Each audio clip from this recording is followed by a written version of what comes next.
Hello বন্ধুরা, আপনারা সবাই কেমন আছেন? আশা করি বন্ধুরা আপনারা সকলেই অনেক ভালো আছেন। বন্ধুরা, আমি নিয়ে আসলাম আপনাদের জন্য 1xBet নিয়ে একটি নতুন ভিডিও। আজকের এই ভিডিওতে আমি দেখিয়ে দেব কি করে 1xBet-এ একটি অ্যাকাউন্ট খুলতে হয়, অ্যাকাউন্টটি ভেরিফাই করতে হয় এবং অ্যাকাউন্টটিতে ডিপোজিট করতে হয়। তো চলুন ভিডিওটি শুরু করা যাক।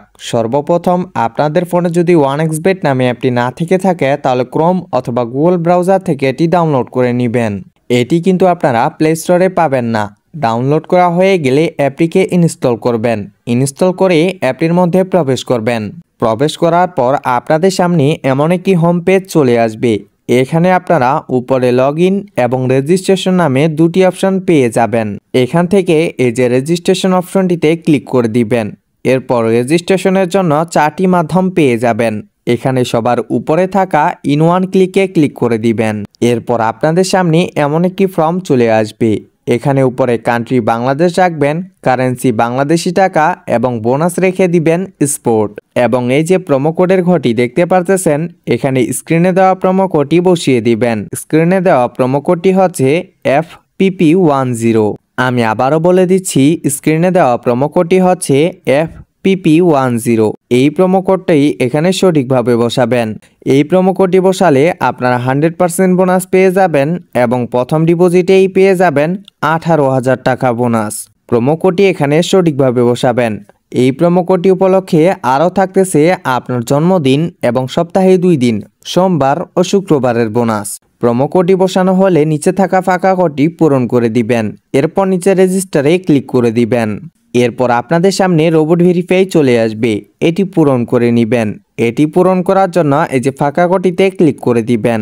এরপর অনেকগুলো পিকচার চলে আসবে। উপরে লেখা অনুযায়ী পিকচারগুলো সিলেক্ট করে নেবেন। পিকচারগুলো সিলেক্ট করা হয়ে গেলে নিচে ভেরিফাই লেখাটিতে ক্লিক করে দিবেন। কিছুক্ষণের মধ্যেই আপনাদেরকে ইউজার আইডি এবং পাসওয়ার্ড দিয়ে দিবে। এটি খুব যত্ন সহকারে সংরক্ষণ করে রাখবেন। এটির একটি স্ক্রিনশট দিয়ে রাখবেন অথবা কোথাও লিখে রাখবেন, কারণ এটি ছাড়া আপনারা আইডিটি লগ ইন করতে পারবেন না। স্ক্রিনশট অথবা লেখা হয়ে গেলে নিচে নেক্সটে ক্লিক করে দিবেন। এরপর আপনার আইডিটি অটো লগ ইন হয়ে যাবে। এবার দেখাবো কি করে আইডিটিকে ভেরিফাই করবেন। ভেরিফাই করার জন্য নিচে মেনুতে ক্লিক করে দিবেন। এরপর উপরে আপনার পার্সোনাল প্রোফাইলে ক্লিক করবেন। এখান থেকে আপনি ভেরিফাই করতে পারবেন। ফোন নাম্বার দিয়ে ভেরিফাই করার জন্য এই যে ফোন নাম্বার অপশনটি আছে তার ডান পাশে থাকা লিঙ্ক লেখাটিতে ক্লিক করে দিবেন। এরপর এখানে আপনার সচল নাম্বারটি বসিয়ে দিবেন। নাম্বারটি অবশ্যই শূন্য ছাড়া বসিয়ে দিবেন, কারণ এখানে শূন্য দেওয়াই আছে। নাম্বারটি বসানো হয়ে গেলে নিচে নেক্সটে ক্লিক করে দিবেন। এরপর আবার রোবট ভেরিফাই চলে আসবে। এটি আগের মতো পূরণ করে নেবেন। এরপর নিচে সেন্ড কোডে ক্লিক করে দিয়ে আপনার ফোনে একটি 5 সংখ্যার কোড যাবে। সেই 5 সংখ্যার কোডটি এখানে বসিয়ে দিবেন। কোডটি বসানো হয়ে গেলে নিচে অ্যাক্টিভে ক্লিক করে দিবেন। ফোন নাম্বার দিয়ে ভেরিফিকেশন কমপ্লিট হয়েছে। এবার দেখাবো কি করে এনআইডি কার্ড দিয়ে ভেরিফিকেশন করতে হয়। এর জন্য উপরে ইন্টার ডিটেলসে ক্লিক করে দিবেন। এখানে আপনার ভোটার আইডি কার্ডের তথ্যগুলো বসিয়ে দিবেন। প্রথমে আপনার নামের প্রথম অংশ, এরপর আপনার নামের দ্বিতীয় অংশ, ডেট অফ বার্থে আপনার জন্মসালটি বসাবেন। প্লেস অফ বার্থে আপনি যে জায়গায় জন্ম করেছেন সে জায়গাটির নাম লিখবেন। এরপর রিজনে ঢাকা এবং সিটিতে আপনার জেলার নামটি লিখবেন। রিসেন্ট অ্যাড্রেসে যে শহরে আপনি বর্তমান বসবাস করেন সেই শহরটির নাম লিখবেন। এরপর ডকুমেন্ট টাইপে এনআইডি কার্ডটি সিলেক্ট করে নিয়ে ডকুমেন্ট নাম্বারে এনআইডি কার্ডের নাম্বারটি বসিয়ে দিবেন। ডেট অফ ইস্যুর জায়গায় আপনার এনআইডি কার্ডের উল্টো পাশে একটি ডেট অফ ইস্যু দেখতে পারবেন, সেই ডেট অফ ইস্যুটি বসাবেন। এরপর ইস্যুড বাই এর জায়গায় বাংলাদেশ গভর্নমেন্ট লিখে দিবেন।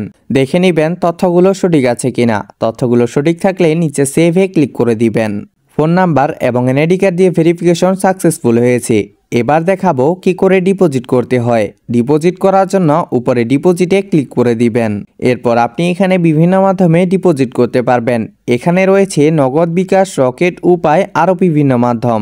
আমি আপনাদের সুবিধার জন্য বিকাশ দিয়ে ডিপোজিট করে দেখিয়ে দিচ্ছি, আর আপনারা একই নিয়মে সবখানে ডিপোজিট করতে পারবেন। এর জন্য বিকাশে ক্লিক করে দিবেন।